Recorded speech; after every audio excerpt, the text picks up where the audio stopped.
In February 1637, a single tulip bulb sold for more than 10 times the annual income of a skilled craftsman.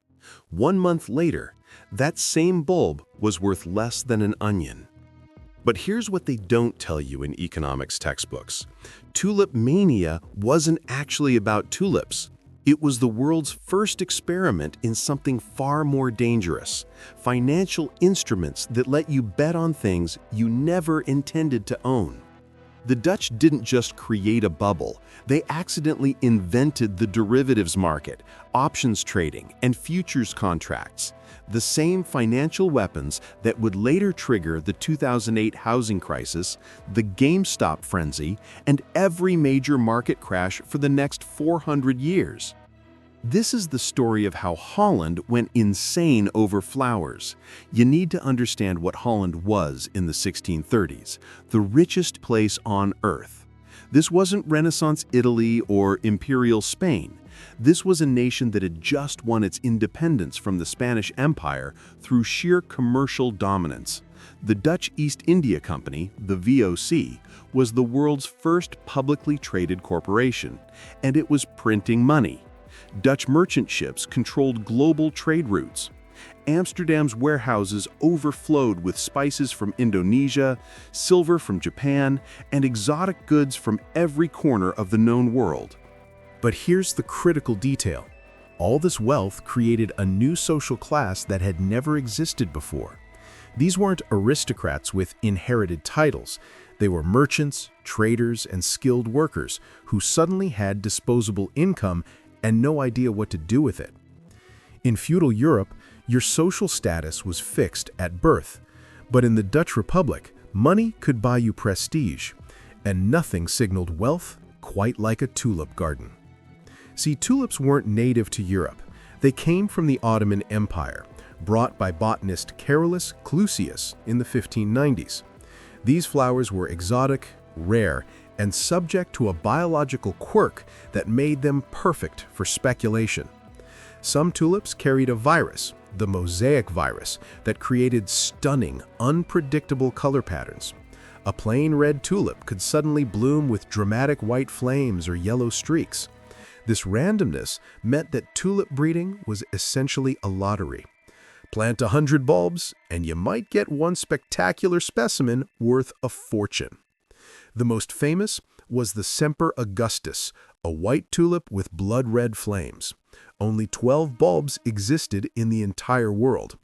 In 1624, one bulb sold for 1,200 guilders. For context, a skilled carpenter earned about 250 guilders per year. But the real innovation wasn't the tulip itself. It was what the Dutch did with tulip contracts. By 1634, something strange started happening in Dutch taverns.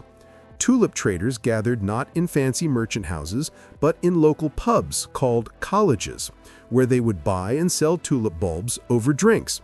But here's the twist. They weren't actually trading tulips. They were trading promises. See, tulips only bloom in spring, and the bulbs can only be dug up and replanted in summer. But traders wanted to do business year-round, so they created something revolutionary: the tulip futures contract. You could buy a tulip in December that wouldn't even be dug out of the ground until August. You didn't need to have the money up front, you just needed to promise payment on delivery. And crucially, you could sell that promise to someone else before delivery day ever arrived. This was financial alchemy. You could profit from a tulip without ever seeing it, touching it, or even confirming it existed. Let me give you a real example from the records. In November 1636, a trader named Jan van Dam bought a pound of Switzer's tulip bulbs for 60 guilders, payable in 6 months. 1 week later, he sold the same contract for 70 guilders. 10 guilders profit, 0 tulips exchanged. Van Dam then took his profit and bought 10 different futures contracts on other varieties.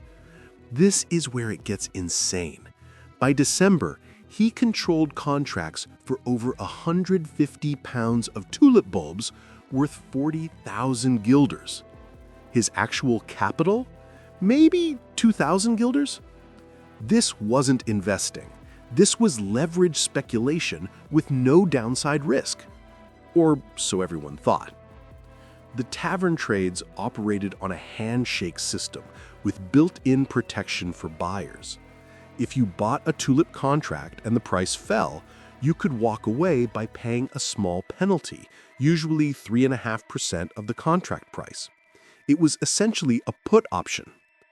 This mechanism had a catastrophic effect. It removed fear from the market. Why? Because buyers had limited downside, but unlimited upside. If the tulip price went up, you made a fortune. If it crashed, you pay the small fee and disappeared into the crowd. No one was checking your credit. No one was requiring collateral. By January 1637, ordinary Dutch citizens, weavers, carpenters, bakers, were quitting their jobs to trade tulip contracts full-time. Notary records show that people were selling their houses, their furniture, their businesses to buy into the tulip market. One account describes a sailor who ate a tulip bulb, mistaking it for an onion. The bulb's owner had him arrested and prosecuted. The onion was worth 3,000 guilders, enough to feed a family for a decade. The velocity of money in the tulip market became absurd. A single tulip contract might change hands 5 times in one day, with each trader pocketing a profit. Prices weren't based on any underlying value. They were based purely on the expectation that prices would keep rising. In the first week of February 1637, a Semper Augustus bulb sold for 5,500 guilders. 4 days later, another sold for 6,000. The market had entered its final parabolic phase. And then, on February 3rd, 1637, something broke. The collapse didn't start with a crash. It started with silence. In a tulip college in Haarlem, a routine auction was underway. Standard lots of common tulip bulbs. Nothing exotic. The auctioneer called for bids, and for the first time in 3 years, no one bid. Not because the price was too high, simply because, suddenly, no one wanted to buy. The disease that had fueled the market, pure momentum, evaporated in an instant. And when traders realized that the only reason tulip prices had been rising was because everyone expected them to keep rising, the entire structure collapsed. Within a week, tulip prices fell by 90%. Within a month, they fell by 99%. But here's the truly devastating part. Because the whole market was built on futures contracts, on promises to pay, the collapse didn't just destroy the traders who had speculated, it destroyed everyone they owed money to. Remember Jan van Dam, who controlled 40,000 guilders worth of tulip contracts? When the market crashed, he owed that money to the sellers, but he didn't have it. He had maybe 2,000 guilders in actual assets. The sellers who had counted on that income to pay their debts now couldn't pay. The cascade effect rippled through the entire economy. Merchants couldn't pay suppliers, suppliers couldn't pay workers, workers couldn't pay rent. The credit system, the lifeblood of the Dutch economy, seized up completely. The notary records from 1637 are filled with desperate cases. A weaver who sold his looms to buy tulip contracts now had no looms and no money. A brewer who mortgaged his brewery to speculate on tulips lost the brewery and still owed thousands he could never repay. And here's the darkest irony. The actual tulip bulbs still existed. They were still in the ground, still beautiful, still rare. But the paper contracts built on top of them had created artificial debt that exceeded the entire money supply of Holland. The Dutch government faced an impossible problem.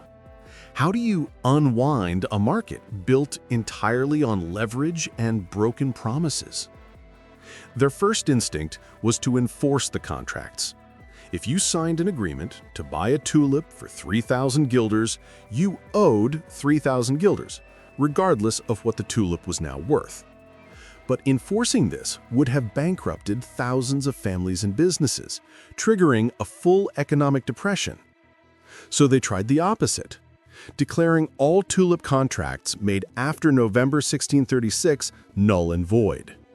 But this destroyed trust in all contracts. If the government could simply cancel agreements, what was to stop them from canceling legitimate business deals? After months of legal chaos, they settled on a compromise. Tulip contracts could be canceled for a 3.5% penalty, the same opt-out fee that had existed during the bubble. But who would pay whom? If a buyer walked away, did they owe the seller? If a seller couldn't deliver, did they owe the buyer? The courts were flooded with lawsuits that took years to resolve. Many were never resolved at all. People simply left town to escape their debts. Entire merchant families were ruined, not by their own speculation, but by the broken promises of their customers. Here's what the historical records show. The tulip crash didn't cause an immediate economic depression the way later crashes would. The Dutch economy was so robust, so diversified, that it absorbed the shock. But it fundamentally changed Dutch culture. For a generation, speculation became taboo. The Dutch Reformed Church preached sermons against gambling and get-rich-quick schemes. Pamphlets circulated mocking the tulip fools who had destroyed their lives over flowers. But the financial instruments they had invented, futures contracts, options, leverage trading, didn't disappear. They went underground, evolved, and re-emerged in more sophisticated forms. Now here's where it gets uncomfortable. Every major financial crisis since 1637 has followed the exact same pattern as Tulip Mania. Let's talk about the 2008 housing crisis. What were mortgage-backed securities? They were promises to pay, based on the assumption that housing prices would keep rising. Traders bought and sold these contracts without ever seeing the actual houses. Banks created leverage by bundling mortgages into derivatives, then selling derivatives of derivatives. Sound familiar? In 2008, you could buy a credit default swap, essentially insurance against a mortgage default, without owning the mortgage. This is the exact same structure as a tulip futures contract. You could profit from something you never intended to own. Or look at the GameStop short squeeze of 2021. Retail traders on Reddit realized that hedge funds had shorted more shares of GameStop than actually existed.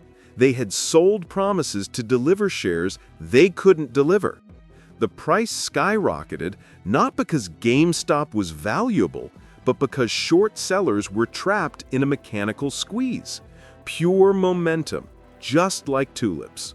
Or consider cryptocurrency. Bitcoin reached $69,000 in November 2021, then crashed to $16,000 a year later. Why? Because the price was based entirely on the expectation that more buyers would arrive. The moment that expectation broke, the collapse was instant. Here's the data that should terrify you. The derivatives market today is worth approximately $1 quadrillion. That's 1,000 trillion. The entire global GDP is only 100 trillion. That means there's 10 times more paper wealth built on promises than actual economic production in the entire world. We've built a financial system that looks exactly like the Dutch tulip market, except instead of taverns in Harlem, we have high-frequency trading algorithms. Instead of tulip bulbs, we have synthetic CDOs, NFTs, and SPACs. But the core structure is identical. Leverage built on leverage, with prices determined by momentum rather than underlying value. The Dutch had an excuse. They were inventing this system for the first time. They didn't know what would happen when you separate an asset from its paper representation and allow unlimited leverage. We know exactly what happens. We've seen it happen dozens of times. And we keep doing it anyway. So what do we learn from Tulip Mania? First, the moment you can profit from an asset without owning it, you've created a detachment from reality. Tulip traders stopped caring about tulips. They cared about contracts. In 2008, mortgage traders stopped caring about houses. They cared about mortgage-backed securities. When the paper becomes more important than the underlying asset, you're in bubble territory. Second, leverage and easy exit options don't reduce risk. They concentrate it. The Dutch thought the 3.5% opt-out fee made the market safe. Instead, it encouraged reckless speculation because traders believed they couldn't lose. Every modern crisis involves instruments that were supposed to spread risk, but actually amplified it. Portfolio insurance in 1987, credit default swaps in 2008, leveraged tokens in crypto. Third, the people who designed these systems never intend to create disasters. The Dutch tulip traders weren't malicious. They were innovative. They created futures contracts to solve a real problem: how to trade seasonal goods year-round. The bankers who created mortgage-backed securities were trying to increase home ownership. The cryptocurrency developers wanted to democratize finance. The road to every financial crisis is paved with solutions to real problems that accidentally created bigger problems. Here's the warning. We currently live in the largest everything bubble in human history. Stock valuations at record highs, real estate unaffordable in every major city, cryptocurrency volatility, meme stocks, NFTs that sold for millions, now worth nothing. The patterns are identical to 1637. The scale is incomprehensibly larger. The Dutch had one small tulip market in one small country. We have a globally interconnected financial system where a collapse in one market cascades instantly to every other market on Earth. And here's the final, unsettling thought. The Dutch at least learned from Tulip Mania. They became more cautious, more skeptical, more conservative with speculation. We haven't learned anything. We've just built bigger casinos. The next time someone tells you about an incredible investment opportunity, whether it's stocks, crypto, real estate, or some new financial instrument you don't fully understand, ask yourself one question. Am I buying this because of its actual value, or because I think someone else will pay more for it tomorrow? If it's the latter, you're trading tulips. If you found this video valuable, leave a comment with the most speculative investment you've ever seen. I want to hear what modern tulip bulbs look like in 2025. And if you want to understand how these patterns keep repeating throughout financial history, subscribe and hit the notification bell. The past doesn't repeat, but it definitely rhymes. Thanks for watching.